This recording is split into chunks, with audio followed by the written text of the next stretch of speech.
Oi, queridos, tudo bem? Vamos começar mais uma aula hoje. A gente vai falar um pouquinho sobre os tipos de pesquisa científica que nós podemos aplicar no campo da ciência e principalmente no campo da psicologia, tá? A gente vai revisar rapidamente uns conceitozinhos para a gente entrar nas tipologias. Essas tipologias, né, essas descrições de características das pesquisas, elas são importantes em termos didáticos, né, mas não somente em termos didáticos, né? Quando a gente está fazendo uma pesquisa, né, a gente pensa no tipo da teoria, no tipo do problema e, consequentemente, a gente tem que pensar que pesquisa, o que a gente chama de delineamento, antigamente a gente chamava de delineamento, ou seja, qual é o formato, qual é a estrutura que vai ser melhor aplicado para investigar aquele problema. Por isso que saber os tipos de pesquisa, ele é um pouco didático, né? Existe um processo que é muito mais de classificação, de entendimento, mas ele também é um processo importante na hora de você escolher qual a melhor forma de fazer a pesquisa que vai ajudar a resolver aquele problema em específico. Bom, só para a gente resumir e retomar, né, das nossas aulas anteriores, a gente está falando de um procedimento que faz parte da metodologia científica. Então, a gente já falou que método científico, metodologia científica é o estudo do caminho do saber, né? Então, trabalhar com método científico é uma forma, é um caminho que é focado na ciência. Então, é como a ciência, quais são as regras de conduta, as regras de comportamento, as regras do fazer científico dentro da ciência. Por isso que a gente, ao fazer uma pesquisa, essa pesquisa tem que estar incluída dentro do método científico. Tá? Então, a gente vai ver vários tipos de pesquisa e depois a gente vai aprofundar mais sobre essas tipologias ao longo das aulas, ok? Bom, para a gente retomar também, lembrando que a ciência ela possui, né, como características de um conhecimento específico dos seres humanos, né? Ela tem que ter um objetivo, ou seja, a gente não pode fazer uma pesquisa sem saber qual é o objetivo, qual é o foco que a gente quer dar naquela pesquisa. A ciência ela tem uma função de produzir conhecimento, procurar verdades, refutar verdades, né? Enfim, ela tem uma função, ela tem um motivo para existir e toda ciência ela tem um objeto específico. No nosso caso, a gente está falando de psicologia, então a gente está falando de subjetividade humana, ok? Novamente, para a gente reforçar, né, o método científico, a gente já falou isso em outras aulas, o método científico ele surge como uma forma de organizar esse pensamento, uma forma de estruturar, né, essa busca pelo conhecimento, né, através de um conjunto de regras que é diferente de outros tipos de conhecimento, como nós já falamos, tá? A gente tem, então, uma divisão entre... Isso tudo é puramente didático, tá? Mas é só para vocês terem uma ideia. Existem as ciências formais e factuais, né? As ciências formais são aquelas que envolvem a matemática, a lógica, né? E as ciências factuais são as ciências naturais e as humanas. A gente tem que entender que as ciências formais, né? A matemática, principalmente, ela é uma ciência extremamente abstrata. Os números, eles não existem, né? Eles são uma abstração da realidade. Ou seja, o número 2, o número 1, 0, né? Eles não são reais. A gente não toca nos números, a gente não toca em equações. Eles são uma abstração para a organização da vida e da realidade como ela é. Por isso que elas são formais, elas são ciências mais abstratas, né? As ciências factuais, como as ciências biológicas, as naturais, né, como a física, a biologia, a química, elas se baseiam na realidade. Então, você ver uma célula, você ver um objeto, você vê reações químicas. Então, existe uma abstração, mas ela é uma abstração para explicar fenômenos que são reais, fenômenos que existem, né? As ciências humanas, apesar de elas serem também mais abstratas, né? A gente lida com comportamentos, a gente lida com leis, a gente lida com diferentes manifestações culturais, com literatura, né? Com escritos, então com artefatos, com arte, então tudo isso é também concreto e esse é um facto, né? Factual, ou seja, uma coisa que realmente acontece na realidade, ok? Por isso que a psicologia ela é considerada uma ciência, dentro das ideias factuais, tá? Então, o que é uma pesquisa? Uma pesquisa, de maneira bem simplificada, ela é uma estrutura para procurar respostas, né? Então, na verdade, quando você está fazendo uma pesquisa, né, você está tentando encontrar respostas para uma pergunta, basicamente é isso, né?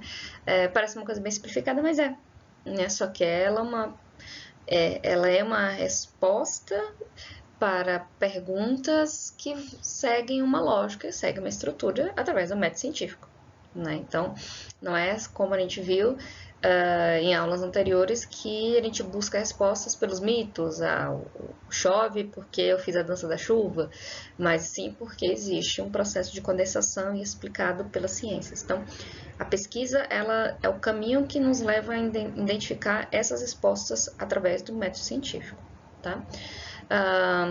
A Minayo, que é a Maria Cecília, que é uma pesquisadora, uma psicóloga, professora da Fiocruz, né, ela tem um livro bem clássico, né, que é A Busca do Conhecimento, né, que fala um pouquinho sobre essa questão da pesquisa. Ela tenta definir para a gente, então, que a pesquisa, né, ela é uma atividade básica da ciência, né, então, digamos que é o trabalho, é o instrumental básico de um cientista é fazer pesquisa, né. A gente tem grandes ideias, grandes questionamentos, mas, de forma geral, é através da pesquisa que o cientista, ele coloca em prática o seu trabalho, né. Ela envolve uma prática teórica constante, né? E sempre inacabado. Então, a gente sempre vai ter pesquisas, ideias e novas indagações. Então, uma vez que vocês aprendem a estrutura de fazer uma pesquisa, você não muda mais, né? O interessante do método científico é que, por um lado, quando a gente está estudando, é chato, tem que aprender regras, a BNT. Por outro lado, uma vez que você adquire esse pensamento, esse modus operandi, né, qualquer pesquisa se torna igual em processo de execução. O que vai mudar são as indagações, os modelos, a teoria. Então, é uma coisa bastante interessante de vocês pensarem, né? Então, a pesquisa é uma atividade de aproximação sucessiva da realidade que nunca se esgota, fazendo uma combinação particular entre teoria e dados. Isso é uma coisa importante, né? Sempre eu tento bater na tecla em relação a isso. Toda vez que vocês estão fazendo uma pesquisa, estão fazendo um trabalho científico, a gente nunca pode se afastar do empírico e do teórico. Então, nós estamos buscando respostas que às vezes a teoria não nos dá ainda, completamente, e estamos buscando essa resposta através do empírico, ou seja, através da realidade. Por isso que a gente sempre está analisando os dados à luz da teoria, seja porque a teoria nos ajuda a compreender, seja porque a teoria não nos ajuda a compreender e a gente tem que melhorar essa ideia, mas a gente sempre tem que pensar que a ciência ela trabalha com uma relação entre teoria e prática muito juntas, muito conjuntas, ok? Muito bem. Então, a pesquisa ela é sim um conjunto de ações para buscar, né, essas soluções e vamos entender que são procedimentos racionais, ou seja, a gente não cria, a gente não tira, a gente pode criar métodos, a gente pode criar modelos, instrumentos, mas ela sempre é baseada em modelos racionais, sistematizados, né? Então, a gente não pode simplesmente começar a fazer uma pesquisa de um jeito, mudar de um outro jeito, sem uma explicação. Por que aquele jeito não está mais adequado? Por que a gente está testando outros instrumentos? Tem que ter uma ideia mínima, básica, de como se funciona esse processo, ok? Então, cuidado com isso, a gente pode improvisar, a gente pode mudar. Não é porque a gente está fazendo uma pesquisa que ela vai ficar eternamente do mesmo jeito. Uma ideia, ela pode ser variada, a gente pode tentar um modelo. Já aconteceu comigo no meu mestrado, por exemplo, eu elaborei toda a minha pesquisa, toda a minha estrutura, pensando num tipo de instrumento, né, de uma forma de coletar meus dados, de uma forma que eu já conhecia, que eu achava que seria interessante.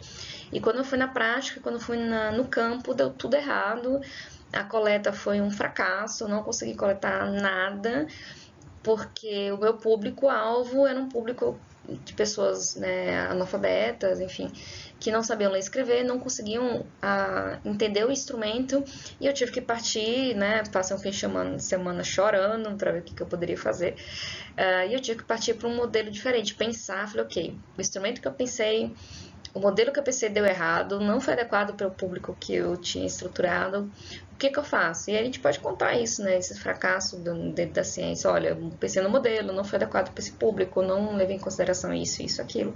É normal, a gente, como pesquisador, a gente vai errar e vai ajustar ao longo do caminho. E depois eu pensei muito e aí procurei um instrumento e uma forma racional, sistematizada, que tinha fundamentação, que tinha histórico, que tinha modelos de como eu poderia aplicar aquele questionário ou chegar àqueles meus dados de uma maneira muito mais fácil para o meu público. E eu cheguei então num modelo mais grupal, mais narrativo. Então, às vezes a gente tem que pensar em alternativas e o empírico nos dá essas ideias, tá? Então, a pesquisa é realizada quando você tem um problema e não se tem informações para solucioná-las, o que parece uma coisa meio lógica da gente pensar, mas é isso, né? A gente não tem necessidade de fazer uma pesquisa se a gente já tem a resposta para aquilo, né? Pode ser que a gente já tenha uma resposta para um público específico, para uma teoria específica, mas a gente não entende. Mas e como acontece a depressão com as crianças? É diferente dos adultos? É igual? Como é que é a depressão para idosos? É igual dos adultos? É igual das crianças? Então, às vezes a gente até entende, por exemplo, como é o processo, o que acontece com a depressão, quais são os sintomas, as causas, o tratamento, mas a gente não sabe se isso se aplica em todos os públicos, né? Então a gente vai fazer uma pesquisa para verificar se isso realmente acontece ou não. Então eu acho a pesquisa uma coisa super fascinante por conta disso, né? É sempre um buscar de novas ideias e a gente preencher isso com cada vez mais novas soluções, tá? Então, pensando aqui numa estrutura bem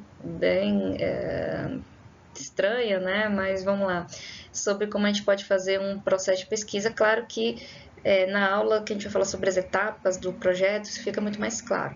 Mas pensando em termos de racionalidade, né? A gente tem um problema de pesquisa, né? Então a gente vai pensar em possíveis soluções para esse problema, né? Como é que eu consigo resolver? Será que a gente chamaria aqui das hipóteses, né? Como é que a gente pode formular esses problemas? Então, a gente tem aqui as hipóteses, né? Tá. Isso aqui vai ser edição mesmo, tá, gente? A professora está aprendendo esse YouTube. Então, a gente tem as hipóteses, né? Que são possíveis explicações que nós estamos criando, baseado na teoria, baseado na nossa prática, naquilo que a gente conhece, para poder explicar, né, o que acontece com aquele público, como a gente conseguiria responder a essa demanda, né? Então a gente cria hipóteses relacionadas a isso. Hipóteses são respostas, respostas que a gente ainda não sabe se são verdadeiras ou não, se são adequadas ou não.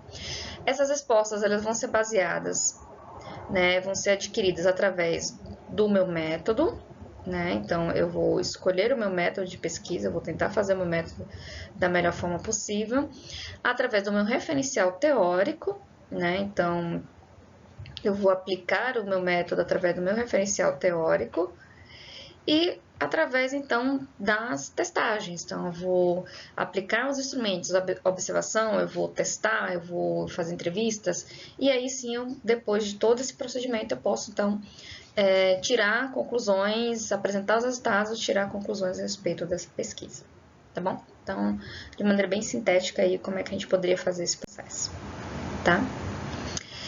Bom, essas classificações sobre a questão do ponto de vista da natureza, isso aí vocês podem desconsiderar um pouco, tá? Isso é puramente didático, é uma divisão, uma classificação mais teórica, mas o mais importante é vocês entenderem quais são os diferentes tipos de pesquisa. Então, a gente tem o que a gente chama de pesquisa básica, que é uma pesquisa que a psicologia faz bastante, inclusive, né? A psicologia tem uma coisa interessante que ela consegue fazer esses dois modelos de pesquisa de maneira bastante tranquila, né? Sem grandes problemas, sem grandes conflitos, né? Então, a primeira tipo de pesquisa que a gente diz é que a gente chama de pesquisa básica, ou seja, uma pesquisa para entender determinadas questões, determinados problemas que não necessariamente ela vai ter uma aplicação prática. Ela não vai gerar um produto, ela não vai gerar um instrumento, não vai gerar uma aplicação. Então, vamos lá, né? Acho que eu já até talvez eu já tenha dado esse exemplo em sala de aula em algum momento, né? Quando você vai fazer uma pesquisa para catalogar os tipos de insetos que existem na Amazônia brasileira, não necessariamente essa pesquisa vai ter uma utilidade prática nesse momento. Então, a gente chama isso de pesquisa básica.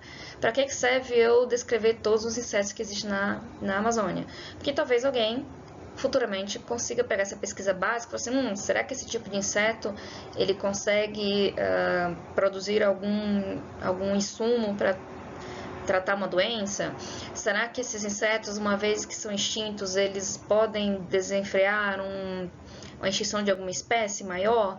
Então, isso é o que a gente chama de pesquisa básica. Então, quando a gente está falando pesquisas sobre o que é o inconsciente, o que é a mente, o que é o pensamento, a gente não necessariamente está pensando na aplicação dela nesse momento. A pesquisa aplicada é quando você se baseia muitas vezes nessa pesquisa básica, né? Ficou meio feio, mas enfim. Você tem como início essa pesquisa básica e você visa procurar soluções de problemas específicos, né? Então, eu vou produzir um teste psicológico, eu vou produzir uma medicação, eu vou trabalhar com uma técnica específica. Então, você tem aí o que a gente chama de pesquisa aplicada. Então, basicamente, né, a gente tem as duas primeiras classificações, que é a pesquisa básica, não necessariamente é uma pesquisa que visa aplicação prática, ela apenas visa gerar conhecimento, e a gente tem a pesquisa aplicada. Uma não é melhor que a outra, isso é uma coisa que é importante pensar. Elas duas são importantes, e a gente tem que sair um pouco desse modelo de que a ciência é imediatista para gerar um produto, um insumo, né? É claro que, enquanto sociedade, a gente tende a valorizar mais pesquisas que me gerem soluções para os problemas reais urgentes. Mas a psicologia, por exemplo, ela é uma ciência que demora para dar algumas respostas, porque a gente muitas vezes não sabe o efeito. Então, vamos dar um exemplo. A gente ainda não sabe qual vai ser o efeito das redes sociais, da tecnologia, no desenvolvimento emocional dos adultos que hoje são crianças e que têm contato. A gente não sabe o que é isso, a gente só pode especular. Então, a gente pode fazer uma pesquisa básica, né? Especular quais são os possíveis efeitos da tecnologia, mas a gente só vai saber isso de fato quando essas crianças que têm contato com a internet, têm contato com as redes sociais, têm contato com os smartphones hoje, se tornarem adultos daqui a 20, 30 anos. Né? Então, por isso que é importante a gente pensar que a pesquisa básica, ela tem uma função, sim, e ela também é tão importante quanto a pesquisa aplicada, ok? Outra coisa que a gente pode pensar, né, a gente vai ter uma aulinha bem específica sobre isso, né, que é a pesquisa qualitativa e quantitativa. Aí a gente já começa a ver um pouquinho mais dessas classificações nos artigos que a gente lê no Google Acadêmico, no Cielo, nas plataformas, né? Então, a pesquisa quantitativa, ela basicamente trabalha com transformar os dados em números. Pesquisa quantitativa não quer dizer que trabalha com números. Ele trabalha com dados que são transformados em números. Ele pode trabalhar com opiniões, que a gente transforma em números. Ele pode trabalhar com reagentes, que a gente transforma em números. Ele pode trabalhar com procedimentos, que a gente transforma em números. Então, a pesquisa quantitativa, ela é transformar dados que são gerados em números. E, basicamente, a gente usa métodos estatísticos para fazer essa análise de dados. Então, a pesquisa quantitativa, ela tem como base, né, traduzir os dados da realidade em números, para que isso a gente possa trabalhar com esses números, e através de análise estatística, e a gente tem a estatística básica e a estatística mais aprofundada. Tá? A pesquisa qualitativa, talvez para os psicólogos seja uma realidade um pouco mais próxima, porque a gente pensa sempre no psicólogo como aquela pessoa que lida com o sujeito, com a fala, e de fato é. Então, a pesquisa qualitativa, ela já é uma pesquisa que tem como ideia trabalhar com a qualidade, ou seja, com o aprofundamento de dados. Não quer dizer que somente a pesquisa em psicologia trabalha com modelos qualitativos, que as ciências naturais, biológicas não trabalham com modelos qualitativos, pode trabalhar sim, não tem problema nenhum, né? Mas geralmente a pesquisa qualitativa, ela tende a trabalhar com essa associação de subjetividade e ela trabalha muito com o discurso, com o conteúdo que a pessoa manifesta, enfim, grupos, pessoas, livros, enfim, textos, obras de arte, né? Ela trabalha muito mais com o aprofundado do que com o número, tá? Então, essa é uma diferença que a gente vai explorar um pouquinho melhor futuramente quando a gente falar dos métodos, né? Bom, essa aqui é uma outra classificação bastante comum, a gente não tem visto tanto nos artigos científicos colocar isso, mas vocês vão ver né, em alguns artigos, traça uma pesquisa exploratória, etc, etc, etc, etc, porque isso é uma classificação clássica, né? Então, o que é uma pesquisa exploratória? A pesquisa exploratória, como o próprio nome diz, né, ela explora um determinado problema. Eu não sei qual é a reação que as pessoas têm em isolamento social forçado. Como é que eu vou saber isso? Explorando o campo. Eu não sei o que as pessoas pensam sobre o suicídio na adolescência. Então, eu vou explorar o campo. Então, quando a gente está falando de pesquisa exploratória, é você levantar pontos de vistas, construir hipóteses e levantar pontos de vista, né? A gente não tem esses dados. A gente pode até ter dados parecidos, mas a gente não tem esses dados específicos. Qual é a opinião de pais de adolescente com transtorno mental relacionado à sexualidade, por exemplo, na adolescência? Então, é um dado muito, muito específico que talvez não tenha na literatura e a gente vai lá explorar esse campo. A gente vai fazer essa primeira aproximação. Tá? Geralmente a gente tem como principal característica as pesquisas que envolvem levantamento bibliográfico, são pesquisas teóricas, o que a psicologia sabe sobre transtornos mentais, sobre bipolaridade, o que a psicanálise trabalha sobre o autismo. Então a gente não sabe, a gente vai explorar esse campo. Tá? Muitas vezes a pesquisa de campo também envolve entrevista com pessoas que possuem uma experiência, que possuem uma vivência, né? Então, Freud, ele fazia muito, né? Se a gente for pegar os textos clássicos do Freud, basicamente a psicanálise é baseada em estudo de caso, então a pesquisa exploratória. Então, lá o caso da Naol, o caso Dora, o caso Schreiber, o Homem dos Ratos, o caso Menino Hans, enfim.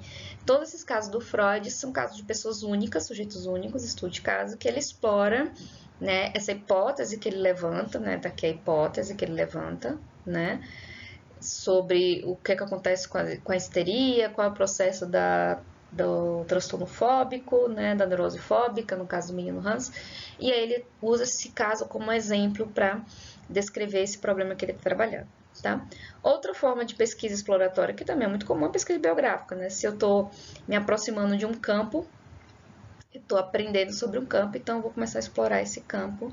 E uma das primeiras coisas que a gente explora no campo é a bibliografia, e vocês perceberam que eu sou muito boa na questão, né, da coordenação motora, né? Então, outra forma de a gente se aproximar do campo, explorar o campo, é através das pesquisas de bibliografia, de referências, ok? Passando mais um pouquinho, a gente tem as pesquisas descritivas, né? Então, como novamente o nome diz, você vai descrever um determinado problema, fenômeno, né? Eu acho que gosto bastante dessa palavra de fenômeno, em uma determinada população, tá? Esse tipo de pesquisa a gente chama, é muito comum ser denominada de pesquisa de survey, né? Me antecipei um pouquinho aqui, mas vamos focar primeiro na pesquisa descritiva. Então, a pesquisa de survey, né, ou pesquisa de levantamento, é muito comum como um exemplo de pesquisa descritiva, né? Então, a gente geralmente tende a aplicar instrumentos como entrevistas, questionários fechados. Um tipo de pesquisa de survey bastante comum é a pesquisa de Ibope, né? A pesquisa de intenção de voto, né? Qual é a intenção que a população tem para votar em prefeito em 2020? Ou quando você vai lá, sai de uma lojinha e aí eles perguntam como é que foi a sua satisfação em relação àquele atendimento. Isso é uma pesquisa de levantamento, isso é uma pesquisa de survey.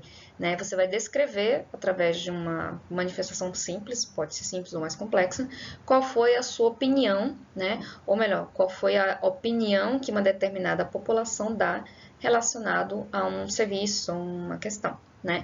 Então, pesquisas do IBGE, pesquisas de censo são pesquisas de levantamento. Quantas pessoas existem no Brasil? Quantas pessoas com autismo existem no Brasil? Quantas gestantes existem no Brasil? Quantos idosos existem no Brasil? Quantas crianças existem no Brasil? Isso é uma pesquisa de levantamento, está descrevendo uma população, tá? Então, a psicologia isso também é bastante comum, né? Principalmente fora do Brasil, a gente tem bastante pesquisa assim. A pesquisa explicativa, ela é uma pesquisa bem mais rara aqui no Brasil, né? Uma pesquisa que é muito mais complicada de se fazer, principalmente, porque ela é uma pesquisa que tenta trabalhar com relação de causa e efeito, né? Então, você tem que ter um controle muito grande em relação a variáveis, né?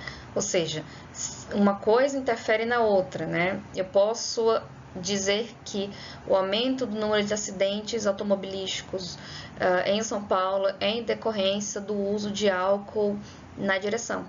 Para eu poder fazer uma afirmação dessa, que o fato de as pessoas usarem mais álcool, beberem mais, causam mais acidentes de trânsito, eu tenho que fazer uma pesquisa ou experimental, em que eu isole todas as outras possíveis interferências, porque as pessoas estão com sono, porque as pessoas não sabem dirigir direito, porque não existe legislação que proíba o uso de álcool, porque as pessoas estavam usando outros tipos de drogas. Então, eu teria que fazer uma pesquisa controlada, tirar todas as variáveis, para poder ter uma afirmação bem segura de que é o álcool que promove o aumento do número de casos de acidente, não excesso de velocidade, não feriados, etc. Outro tipo de pesquisa que envolve pesquisa explicativa, que a gente chama de pesquisa ex post facto, ou, né, traduzindo aí do bom latim, seria pesquisa após o fato. Então, determinado fato aconteceu, né, e aí você vai pesquisar se esse fato, como é que essa população reagiu com esse fato acontecendo. Então, vamos dar um exemplo, né? Nós estamos passando por uma epidemia aí, nesse momento, nesse vídeo, do coronavírus, né? Vai ser vários, esses vídeos vão ter vários exemplos de coronavírus, sinto muito, né? Porque é o assunto do momento. Então, o fato já aconteceu, você já tem uma contaminação gigante, e aí você vai pesquisar, será que o fato de você dar informação à população constantemente para ela lavar as mãos, não tocar nas pessoas, usar máscara ao sair, usar álcool em gel, diminui o número de contágios, sim ou não? Então, eu posso associar pela pesquisa ex post facto, eu posso explicar, né, vamos usar a palavrinha bonitinha, eu posso explicar que o fato da população estar mais informada, né, contribuiu para a diminuição do número de contágios. Então, o fato já aconteceu, a gente já tem uma epidemia, e aí eu vou analisar como essa população reage, como explicar se mais informação ou menos informação contribui para que a população tenha menos contágio ou não, né? Então, tem até uma pesquisa falando sobre isso, sobre medidas de combate ao coronavírus, bem interessante, justamente uma pesquisa de ex post facto, né? Se houve uma diminuição ou não do número de casos registrados com o uso da quarentena, o uso do isolamento social. Então, foi uma pesquisa lançada essa semana e bem interessante, que mostra que é uma pesquisa ex post facto, né? Então, é uma pesquisa explicativa. É bem mais difícil você fazer pesquisa experimental no Brasil por conta dos custos e do tempo, né? Então, nos Estados Unidos você vai ver várias pesquisas de psicologia. Aqui a gente consegue fazer mais pesquisa ex post facto, né? Também é uma pesquisa bastante delicada de você levar em consideração, ok? Mas bem interessante, não deixa de ser uma pesquisa bacana. A gente tem algumas pesquisas que falam sobre procedimentos técnicos, né? Então, a gente tem a pesquisa bibliográfica, que é a mais comum, é a padrão, todo mundo tem que fazer ela, independente se vai ser uma pesquisa de campo ou não, aplicado ou não, né? A gente tem que saber o que os outros autores já disseram, já apresentaram para a gente basear a nossa pesquisa. Então, a pesquisa bibliográfica, ela é básico. A gente não vai fugir da pesquisa bibliográfica, todo pesquisador tem que fazer pesquisa bibliográfica.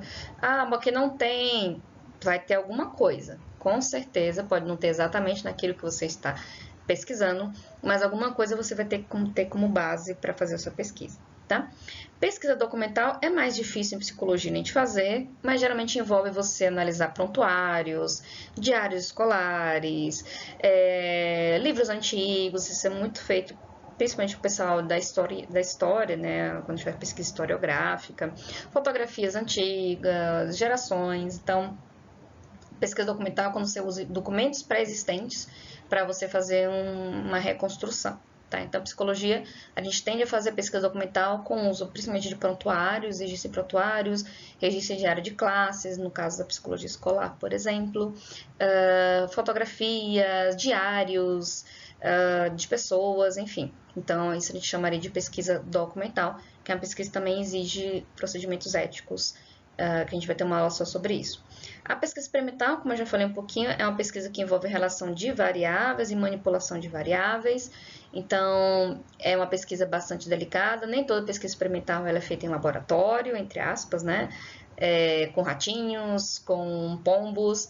Ela pode ser feita uma pesquisa fora do ambiente de laboratorial, né? Mas é uma pesquisa que envolve controle. Existem algumas técnicas para você fazer esse pareamento de variáveis, ou seja, né, entender como essas variáveis não poderiam não influenciar o resultado.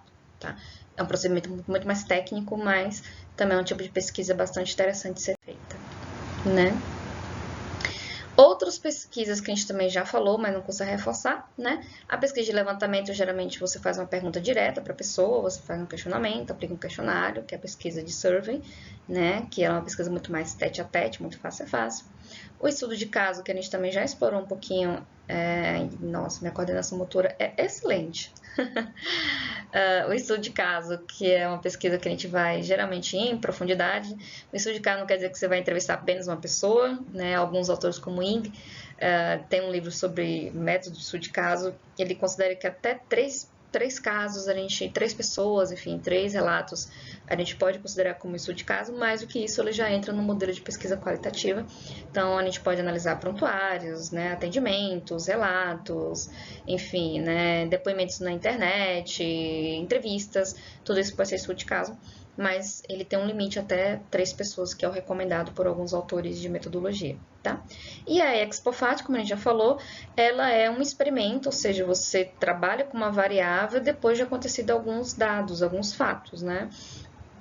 Qual é o impacto do transtorno mental de uma pessoa na família dessa pessoa? Então, você tem um parente que entra em surto psicótico, esse fato já aconteceu, e como é que a família lida com esse dado, com esse fato, como as famílias lidam com esse fato que já aconteceu, não tem como a gente reverter. Então, a gente chama isso de pesquisa ex post facto, né? Ou depois do fato.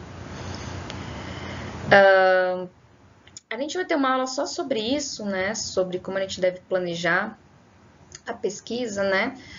Mas basicamente a gente pensa, né, quando a gente for falar de estrutura de pesquisa, de organização do projeto de pesquisa, mas basicamente a gente pensa que a pesquisa ela se baseia, né, parte de uma pergunta, né, então a gente não tem como a gente chamaria de problema de pesquisa, então não tem como você fazer uma pesquisa sem ter um questionamento, uma pergunta, um tema. Muita gente fica muito preocupado em ter um assunto, em ter um tema, em ter um título. Isso é o menos importante na pesquisa, dar o nome para a pesquisa, dar o nome para o trabalho. É muitas vezes angustiante você não ter um nome, mas ele é um dado secundário. O mais importante é você saber o que você quer pesquisar, qual é o problema, qual é a pergunta, qual é a inquietação que você tem. Se você não tem claro isso, é muito mais difícil você conseguir dar o segundo passo, que é você organizar a pesquisa, né? Então, se você não sabe qual é a pergunta que você quer fazer, qual é o problema que você quer responder, vai ser difícil escolher a teoria, vai ser difícil escolher o método, vai ser difícil escolher o instrumento, entender a análise dos dados, enfim, tudo fica muito mais complicado, né? E né, sempre indicar, né, o grau de confiabilidade, o quanto essa pesquisa foi bem feita, foi bem organizada. Lembra lá que pesquisa é um processo racional e sistematizado, então a gente tem que estar muito bem fundamentado. É uma coisa até meio chata em um determinado momento, a gente está aprendendo isso, depois isso vai ficando um pouco mais comum, porque o pesquisador ele sempre é um cara, né, uma pessoa que vai sempre justificar os seus passos. Eu estou aplicando esse instrumento porque segundo a teoria, porque eu acho que ele é mais adequado por conta disso, disso, disso. Um pesquisador ele não pode trabalhar com achismo, nem um psicólogo, né? Isso eu acho uma coisa que é interessante de pensar. Um pesquisador não pode trabalhar com achismos, né? Ele tem que se basear em ideias, em racionalidade, em modelos sistematizados. Perdão. Então, na ciência, tudo é muito racional, tudo é muito organizado, tudo é muito metódico. Então, qualquer passo que a gente dá, é por isso que nos trabalhos parece que eles estão falando sempre a mesma coisa, falando coisas que a gente já sabe, parece que a gente já sabe, mas o pesquisador é uma pessoa que sempre tenta justificar os seus passos, ok? Quanto ao planejamento, né, e a gente já dá um input, né, já dá uma ideia para a nossa aula de organização do projeto, a gente tem a que a gente chama de fase decisória, que é justamente escolher o tema, definir o problema de pesquisa, definir a teoria que a gente vai usar. Talvez essa é a parte que, por um lado, parece mais fácil, porque quando a gente tem uma dúvida, a gente quer saber uma coisa. Aliás, todos os caminhos são complicados, não são sim, tão fáceis assim. Ela demora e requer uma dedicação, requer um tempo. Então, a fase decisória é a fase mais pessoal, porque é a fase que você vai entender qual é o problema que você quer discutir, organizar como é que você quer pensar, qual é a teoria que você acha que é mais interessante. E aí sim você vai para a parte da construção, fazer o plano de pesquisa. Por isso que a fase construtiva, ela é sempre uma fase posterior e tende a ser uma fase um pouco mais rápida, porque isso já está elaborado na sua cabeça na fase decisória. Né? Então, eu vou lá, vou fazer tal tema, vou usar tal método, vou usar tal instrumento, vou organizar de tal forma, né? Eu vou aplicar tais instrumentos para análise, tais recursos. Então, tudo isso você coloca. E a fase final, que é a fase redacional, né? A ciência trabalha com relatórios, com formalidades. A gente vai ter uma aulinha de ABNT muito bonitinha para a gente entender a questão da redação científica, né? Então, tudo tem que ser sistematizado. Então, a fase redacional é a fase que você descreve, escreve, né, os seus resultados, a pesquisa que você fez. E lembra que a gente está falando de divulgação científica, e uma das formas que a gente tem de divulgar a ciência é através de relatórios, através de artigos, de livros. E isso faz parte do trabalho de um cientista, um pesquisador. Ok? Bom, eu acho que por enquanto é isso, né? A gente já falou bastante sobre metodologia, né? Espero que vocês tenham entendido, né, de maneira adequada e a gente se encontra na próxima aula. Tchau, tchau.